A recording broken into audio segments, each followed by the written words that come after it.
Hey guys, welcome to another episode of Midnight Madness Chats with Hardman. I've got a great guest on the air tonight, all the way from the UK. Please introduce yourself and introduce your band. My name's Luke. I'm the lead singer of band 3 Days of Wonder.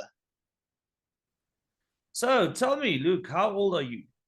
So I'm 18, but in the band, I'm actually one of the oldest in the band. I think I am the oldest actually. The youngest is 16. So yeah, we're very fresh. Yeah, that's great to hear, man. It's great to hear that music still inspires the younger generation. And talking about music and the younger generation, when I was listening to your music earlier today, I realized that you guys have a very old school approach to your sound. Tell me about the influences and tell me why did you choose specifically that specific sound? Yeah, so I mean, growing up, mum and dad had a pretty extensive record collection. So growing up, always kind of raiding that. Listen to old kind of 80s music, 70s, 80s, 90s, all that kind of stuff. Just mainly guitar-driven rock. Because that was definitely what mum and dad like. And yeah, I'd say some of our main influences are people like The Police, U2, Foo Fighters, and then there's a newer band. I mean, they're quite old still, but they're called The Script, which kind of a lot of the melodies are kind of inspired by that band mainly. Sweet, bro. And tell me, how did you guys form your band? So we've only been a band for a year. So we formed in May of 2023. Um, Basically, I was in a band with a couple of the guys at my school, and then Finn, the lead guitarist. We were auditioning many guitarists at the time. We stumbled across Finn. We were like, this guy's sick. Got to get him in, and then got him in, and then he's kind of been my main writing partner ever since then, really. And then we've just been auditioning on a new backline for the past 3 weeks, and then we finally settled on two guys that are really good musicians and they're really solid. So yeah, looking forward to going ahead with these new guys. How long have you been making music yourself? So I've only been making music since I would say, I mean, obviously, when you're a bit younger, the music isn't as good. So I would say making like good music, a year and a half maybe, and then but I've only been writing since I was about 13. Okay, and how has the local music scene in your area influenced your music style? Um, I mean, honestly, like a lot of our influences are outside the local area. So there's a lot of indie bands that are kind of in our local area. A lot of people inspired by bands like Arctic Monkeys and things like that. Whereas we're a little bit more old school than other people in the area. But there's a couple of bands that we look up to locally who are doing really well at the minute. So there's a band called The Tours who've just come off a European tour supporting James Blunt. Yeah, they're really wicked. Went to see them at a couple shows and yeah, really good guys. So yeah, they've been playing some pretty sick shows in Europe. So definitely inspired by them. So tell me, where are you guys from? So we're from Devon, so like the southwest of England. Southwest of England. Yeah, Okay, man. that's quite cool. My band was supposed to tour England about 2 months ago, but unfortunately, I understand you guys are going through a bit of a cost of living crisis. Yeah, So, definitely. so our tour was cancelled due to that. Tell me, how has this cost of living crisis influenced venues and bands and shows and stuff like that? I mean, obviously, it's just so much harder for grassroots venues to stay open now. Like you say, with the cost of living crisis going up, and yeah, it's just so hard for these venues to stay open, man. And there's just been the budget over here, which has affected a lot of local venues. But there's a company or a charity even called Music Venue Trust who are basically trying to raise money to keep these grassroots venues open because I'd say the hardest thing is like, you've got your pubs and then that next step up is these like grassroots venues. And then obviously it goes up to theatres and stadiums. But if you haven't got that kind of level or that ladder to climb up, then it's just really difficult to break into that next stage. So yeah, it's definitely had a big effect on a lot of local venues for us. Tell me about your writing process as a band. So the way how we've kind of written our music so far is the guitarist Finn. He churns out ideas left, right, and center. Man, honestly, he's pretty relentless with his ideas. But so he'll usually come up with the instrumental. He'll shoot me across what he's done, what he's kind of come up with for a new song, and then I'll usually rip it apart. kind of with the arrangement and everything, and then try a few different melodies, take bits I like from there, and then usually in terms of lyrics, I mean, there'll be something that kind of when I'm just like freestyling or coming up with the melody, that there'll be a word or a phrase that I'll just say that I'm like, yeah, that's got a good theme, and then I'll try and mold and build the rest of the lyrics around that, and then usually back and forth between me and Finn quite a few times before we're happy with what's going out, and then yeah, but it's always developing really.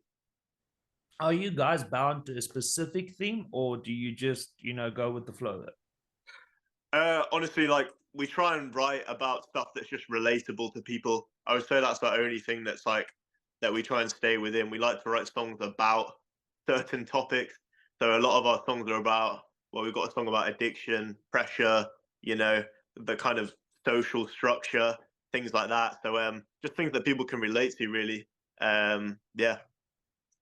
So we've actually got a very similar writing style. I've also been writing quite a bit about addiction and also depression and all sorts of themes of life. I think it's quite an interesting topic. Tell me, how has your music developed since you guys started out as a band? I see that you guys have released two EPs. Honestly, I would say it's just become more focused, if that makes sense. So basically, when we started out, we were trying, we'd write one song and it'd be in a certain style, be more punky, and then we're just trying to focus it up. And the kind of what we've come up with as the kind of name of our genre of music is edgy, hook-laden, anthemic rock. So we're trying to we're trying to stick within that kind of area, I guess, because within the band, I mean, Finn historically his last band was a metal band, so yeah, it's definitely been interesting for him, kind of coming from that background to then writing of this kind of 80s slightly softer rock sort of thing. So yeah, we're just trying to like really stay focused and narrow it down a little bit, I would say. How much have you learned, when you went into your first EP? Obviously, you don't always expect what goes into recording and stuff, and it's actually a lot of work. So when you basically started the first EP, how much have you learned from there to the second EP?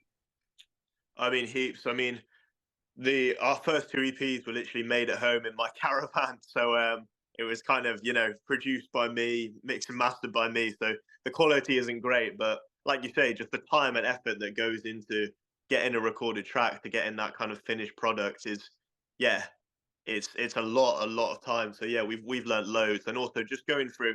I think you learn so much when you record yourself and you listen back to what you've just sung or played or whatever. I think it improves you so much as a musician, and also dealing with that little bit of pressure of when the red lights go in, to be able to perform and deliver a good take under that pressure is definitely something that gets developed the more you record, and you just get more comfortable with it over time. What is your favorite song that you've recorded so far? We've actually just recorded a song. It's not out yet, but we recorded a song a couple of weeks ago that's called Sometimes. And it's basically about those moments that you find yourself in where you've kind of given everything you can and there's nothing else left, and it's kind of you're just praying that it's going to have a good outcome. It's kind of, yeah, like I say, it's just those moments where it's like, someone help me, basically, someone step in and help me. But that song's basically inspired by, it's a bit of a heavier tune, which I quite like. But it's kind of inspired by Led Zeppelin and the Eagles' "Life in the Fast Lane," and also a song by Lenny Kravitz called "Are You Gonna Go My Way?" Yeah, Finn's riff on it is mental. So really, really enjoyed that, and really enjoyed performing it live as well. It's great. So when I was looking on that topic, when I was looking through your EPK that you guys sent through, it's actually done very professional. I get quite a lot of bands in my inbox, and 90% of the time it's not very good. And I think I did send you a message, and I was a little bit unprepared. But is there anyone that helps you with that, or is that just you guys like winging it? Honestly, we're always looking for knowledge and trying to improve, and so we've sent the EPK to quite a few different people, obviously including yourself, and we're always looking for kind of what people's suggestions are to improve it. And yeah, it's the same with our writing and our performance. We're always just trying to take it to the next step, and at the end of the day, like be a professional band and have that professionalism when we play, in our look, everything really. So we're always trying to improve, always trying to get better. But yeah, everything at the minute is just done by us, we haven't got anyone stepping in and helping at the minute. But yeah. So you guys recently had a sold out show. Tell me about it. Tell me about the marketing you guys did. What was your strategy behind it, and how did it feel when you actually achieved that? Yeah, so this was a great show. This was at a venue called the Powerhouse, which is a local venue to us. Really, really cool venue. Really enjoyed playing there. But yeah, so I mean, we had lots of different kind of strategy that went into it. Really, be that online strategy, so a social media sort of plan to get out there and try and reach as many people as possible, and obviously try and get as many people as we can to buy tickets. But we also kind of went a bit old school as well. The town that we played in is quite a they're quite kind of hippie, if that makes sense. So I think getting out there and putting some kind of physical posters up actually it worked quite well for us in this circumstance. But yeah, like I said, we went a bit old school, obviously went a bit new with the social media plan. And yeah, we were so gassed when we sold it out. We were like, hell yeah, we just knew it was going to be a good night. And yeah, it turned out to be great. One of my favorite gigs we've ever played. So it was really, really good. So I've recently, because I'm an event organizer myself as well, and I've also started going back to old school plans, because I mean social media and the reduced visibility, and you must pay for ads and everything. It seems like it doesn't work anymore. So I also went back to printing flyers and just putting up posters all over the place. That seems to attract more people than actually, social media. Because I don't know about you guys, but the target market is not done very well on, like, Meta, for instance. It tends to block you quite a bit. Yeah, and I also think like, when people are on social media, it's so easy to just scroll past something, and there's so many different things that are distracting you from, like you said, just like your poster, essentially your online poster. So I think getting out there and putting something physical up is really powerful, to be fair. And it's like if people see it in person, they're probably a lot more likely to remember it than seeing it on their phone alongside, 15 other different posts. Yeah, I think that definitely worked well for us.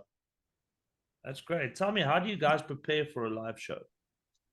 So I mean, obviously we rehearse. We go through kind of quite an extensive. So we usually have a weekly rehearsal that's about 3 hours long. It's kind of split up into different things. So the first hour we'll kind of run what we know. Second hour will usually be spent like just on working on a specific song or two songs maybe, just really pinning down to make sure all the parts are 100% as good as we want them to be, and everyone knows exactly what they're doing in each different part of the song. Um, and yeah, I mean, in terms of like prepping, if we have a certain show coming up where we know we've got a set, a certain length of time set that we need to deliver, then, just obviously writing the set and practicing that set and delivering it like you're going to deliver it live, I think is really important. Even if that is just like a little bit of choreography, a couple times in the set, I think it just makes you more comfortable when you come to delivering it live. Because, in that point, this is going to happen. And then everyone knows exactly what's going on in each different part of the show. And like even to the banter that you're saying in between the songs, like if it's a big show, I'll practice that in rehearsal, just so like I'm completely ready to deliver it live. And it's basically the same as the rehearsal room. So I also do that myself. I do tend to practice. So I don't know. You wouldn't say that because I'm a podcaster, but I do get a lot of brain fog and tongue slips and all that, especially when I'm live performing. So I have messed up venues where I've said the wrong venue name while we were performing. I have tried to thank the other bands where I couldn't remember their names. So I do feel just before the show, I do tend to also rehearse band names, sure that I don't stuff that up. Um, so what do you guys? What does the future hold for your band? What's coming up next? You mentioned that a new song is coming. Yeah, what's up next? Yeah, so we've got this new song coming out. It's in the process of being mixed at the minute, and we think we're going to take the cover photo for it this week. So we're hoping to release that song kind of mid-December, I would say. It's not a Christmas song though. Don't worry, it's all good.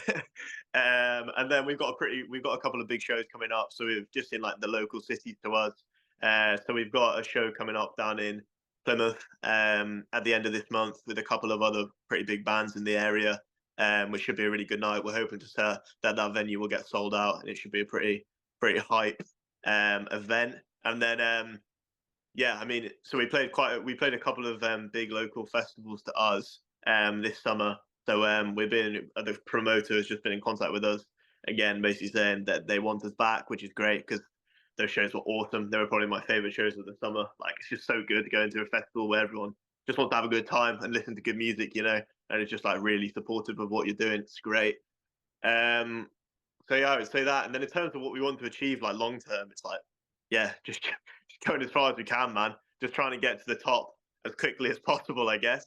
And just trying to, you know, I mean, the dream is to sell out stadiums, like for me.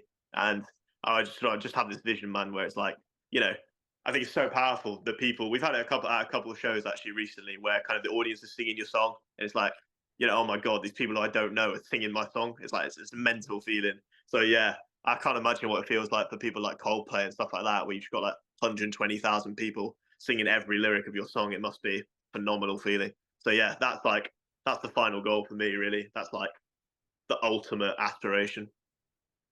That is great.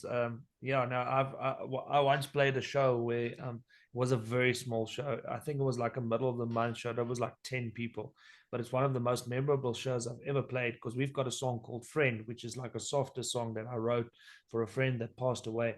And I was standing on top of the barricade and I was singing Friend at these people, and this girl in the front row was singing it back at me, and she was crying her eyes out, bro. Like that moment was like, holy shit, this person knows my lyrics. Really. It's such powerful stuff. It's like, you know, I don't even know you and you know that song. It's mental. Tell me about pre-show traditions. Like, is there anything you do before a show to hype yourself up? I've read this article because I normally get very nervous before I go onto stage. So I start drinking, but I'm pretty sure you're not allowed to drink. So, so what the article said is you must jump to get your adrenaline pump. I play for like a metal band, so it's like metalcore. So I tend to slap myself in the face. People look at me like I'm fucking crazy, but it's okay. Yeah. And I jump up and down and I like hype myself up. And then when I go on stage, I'm not nervous. Is there anything like that you do? I mean, as a band, like this is something that we've done. We kind of started doing it at this random show, but it's kind of been tradition ever since then, really. Where we kind of, it's a bit kind of cliche or whatever, but we do kind of get in a huddle, and it's like, you know, this is the show. We kind of like usually I'll do like a little pre-show kind of pep talk speech where it's like, yeah, you know, for the next hour, this stage is ours, and we're gonna own it. And then usually it's kind of like a, I don't know how to describe it. We kind of just like pole state as a unit. I don't know how to describe it. And yeah, kind of what you were saying about jumping and like just get the adrenaline pumping so that just when you go on there, you know, when you go onto that stage, it's just like energy is projected instantly. That's great. Tell me, do you have a message to a younger version of yourself? You know, there's kids out there, you know, that's like, say, 15, 16 years old, you know, trying to make music, but maybe doesn't have the ability yet, or, you know, doesn't have the confidence. Do you have a message Yeah, for yeah. I mean, if I was giving a message to my former self, it would just be like, honestly, in your band, like you're as strong as your weakest link. So it's like surround yourself with people who are as good as you, if not better than you. And if they're better than you, then just like work your ass off to just like be as good as them or be better, you know?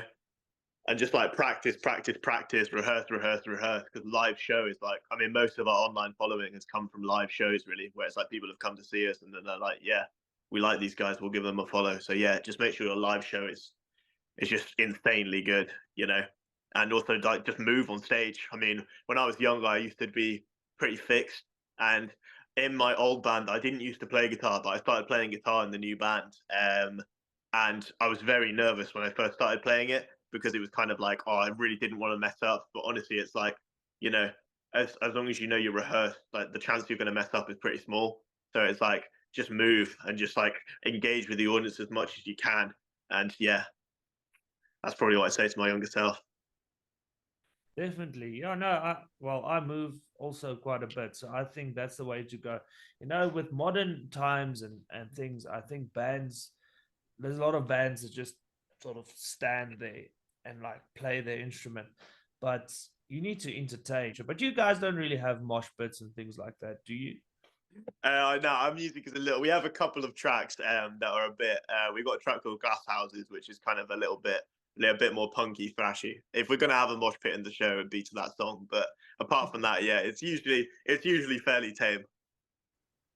Oh, that's great. Tell me, last few questions.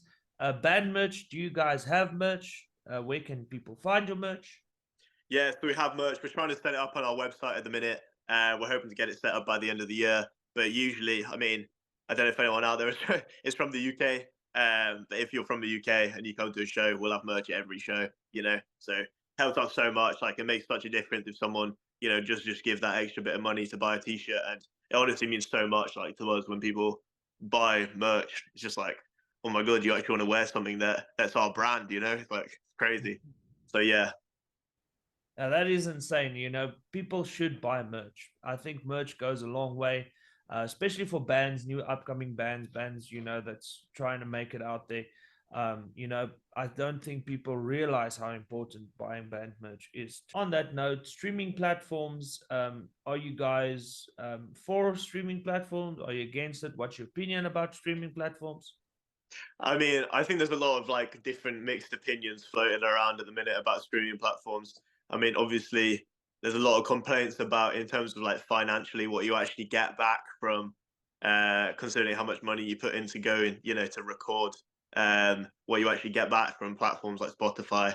Um, yeah, it's pretty minimal. It seems to be in contrast, but obviously, like in terms of exposure, it's like it's a mental thing because like obviously back in the day, I mean, first of all, if you didn't have a deal, like you probably wouldn't have recorded music because it was just so expensive. Even more expensive. Like it gets in this modern age, you can do it at home if you want to.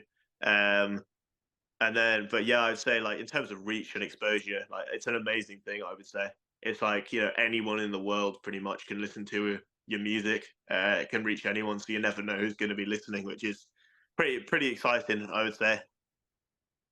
Definitely, I'm very for it, to be honest. Okay, but I am South African, so your pound is 24 rand, so there's no comparison. And Yeah. obviously, we get paid in dollars when we get our Spotify revenue and all that. So for us in South Africa, it's fucking brilliant, bro. Like we're loving it. Yeah, yeah. Always ready, man. Always ready to play live. Honestly, it's like the best feeling for me personally. Just love it. We've actually got a show tomorrow night. It's a smaller show, but it's in Exeter, and it should be quite an intimate time. So yeah, it should be really good. And then, I mean, we're basically playing like twice a week for the next 4 weeks, I think. So yeah, busy times. But yeah, it should be really good. Like I say, the biggest show we've got coming up this month is probably that one at the end of the month. A venue called the Junction down in Plymouth. Should be a really, really good night. Tell me about, so you guys are playing a show on a Wednesday night, which in South Africa they do happen, but it's almost unheard of. But the UK people tend to, you know, party all the time. Wednesday, Thursday. I mean, I think a lot of people like obviously it's midweek. So like traditionally for uni and stuff, it's cheaper midweek than it is at the weekend. So in terms of like going out for a drink, I know a lot of like uni students will go out midweek just because like it's just financially easier for them. But yeah, no, it's good. Like obviously the drinking culture over here is quite a big thing. So yeah, I think people kind of go out for a drink, just when they're feeling it, rather than like reserving themselves for the weekend. So yeah, usually there's people in like most venues. Until next time, I've been Hardman.